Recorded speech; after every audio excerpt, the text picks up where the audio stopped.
आज हम बात करने वाले उस टॉपिक के ऊपर जिसपे कल से पूरा देश लगा हुआ है। हर एक इंसान जानना चाहता है कि आखिर ये सेंगोल है क्या, ये सेंगोल कहाँ था आज तक इसके बारे में कोई क्यों नहीं जानता। सो आज हम उसी टॉपिक के ऊपर बात करेंगे और समझने की कोशिश करेंगे कि आखिर ये सेंगोल क्या है, कहाँ से आया, इसका इतिहास क्या है और जानकार इसके बारे में क्या जानते हैं।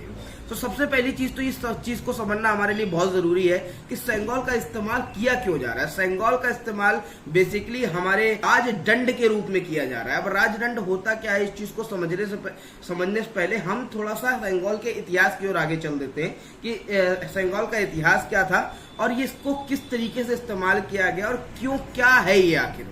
तो सेंगोल बेसिकली आज से कई साल पहले दक्षिण भारत की तरफ वहां पर एक चोल साम्राज्य हुआ करता था और चोल साम्राज्य के जो राजा हुआ करते थे वो राजा इस सेंगोल का इस्तेमाल करते थे इसलिए कि वो अपने उत्तराधिकारी को अपना जो भी राजपाट होता था उसको शेयर कर सके। जब भी राजा बूढ़े हो जाते थे तो अपने उत्तराधिकारी को वो राज देने के लिए एक चिन्ह, एक प्रतीक के रूप में इसको इस्तेमाल करते थे कि वो एक राजदंड देते थे उसको।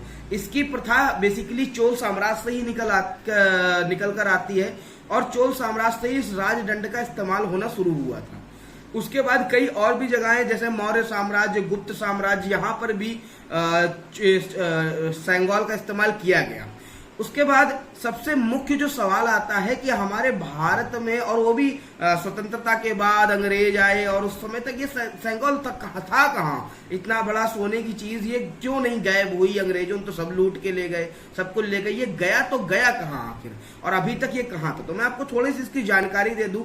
जब हमारा देश आजाद हो रहा था तो उस समय हमारे भारत के जो वायसराय थे लॉर्ड माउंटबेटन, उनके मन में एक विचार आया। जब वो कागजी कार्रवाई कर रहे थे तो उनके मन में एक विचार आया, एक क्वेश्चन आया कि अगर हम भारत को आजाद कर रहे हैं तो आजादी के समय ऐसा क्या, भाई कागजी कार्रवाई या हाथ मिला लेने से सिर्फ तो आजादी नहीं हो जाएगी ना, कुछ तो ऐसा होगा जिसको हमें प्रतीक के रूप में देना पड़ेगा, तब जाके हम मानेंगे कि हम आजाद हुए। तो उस समय ये बात उन्होंने तत्कालीन जो प्रधानमंत्री बनने वाले थे पंडित नेहरू, उनसे बात की कि भाई हम ऐसा सोच रहे हैं कि अब क्या ऐसा दे। उस समय पंडित नेहरू के पास भी इस चीज का जवाब नहीं था। उन्होंने कुछ दिन का समय मांगा कि मुझे कुछ समय दीजिए, मैं आपको बताता हूँ कि क्या होना चाहिए। वो पंडित नेहरू चक्रवर्ती राजगोपालाचारी जी के पास गए और उनसे अपनी बात बताई। तो चक्रवर्ती राजगोपालाचारी जी ने भी कुछ दिन का समय मांगा कि मुझे कुछ दिन का समय दीजिए, मैं रिसर्च करता हूँ, पता करता हूँ, उसके बाद बताता हूँ। और चक्रवर्ती राजगोपालाचारी जी ने बहुत सारी इतिहास की किताबें पढ़ी और उसके बाद उनको समझ में आया कि एक चोल साम्राज्य की जब किताब उन्होंने पढ़ी तो उनको समझ में आया कि किस तरीके से सत्ता का हस्तांतरण किया जाता था।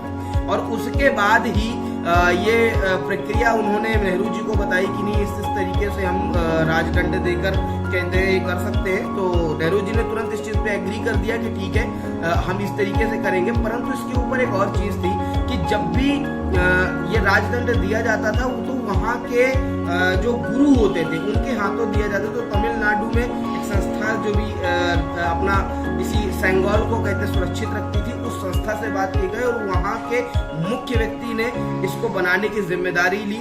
चक्रवर्ती राजगोपालाचारी जी के निर्देशानुसार कई सारे जौहरियों ने 1 महीने के अंदर सोने का ये सेंगोल बनाकर तैयार कर दिया। और इसके ऊपर कई सारी चीजें आपने देखा होगा, सेंगोल के ऊपर नंदी जी बैठे हुए हैं। तो इसका एक सबसे बड़ा कारण है कि जो तमिलनाडु के लोग हैं वो मानते हैं कि भगवान शंकर के जो नंदी हैं वो सत्य और सच्चाई के प्रतीक हैं, तो इसलिए सबसे ऊपर उनको रखा गया।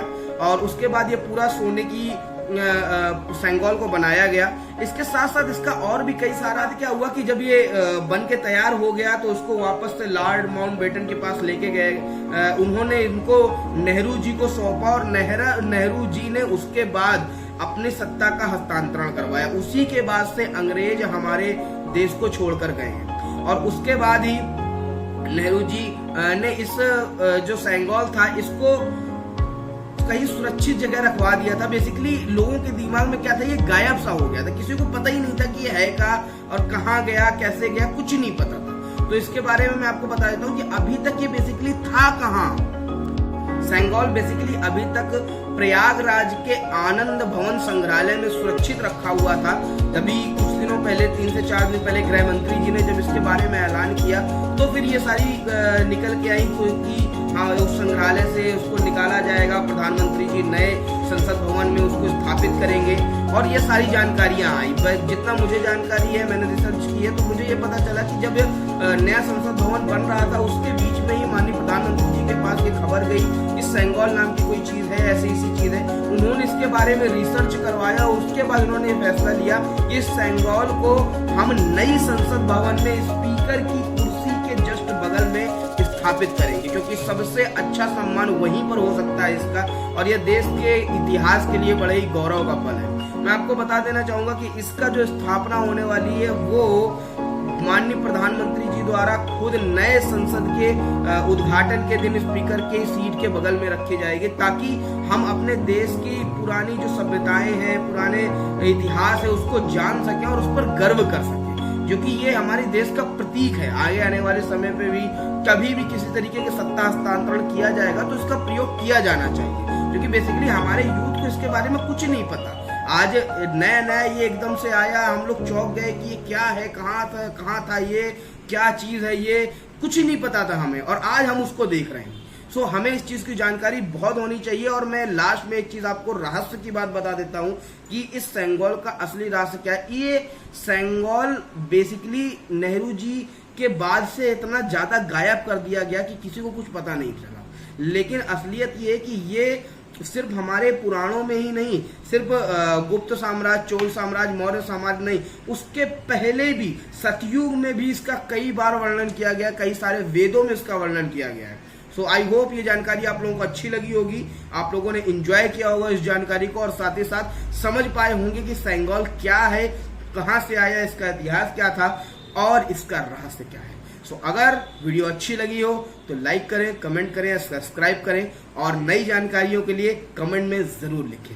Thank you so much.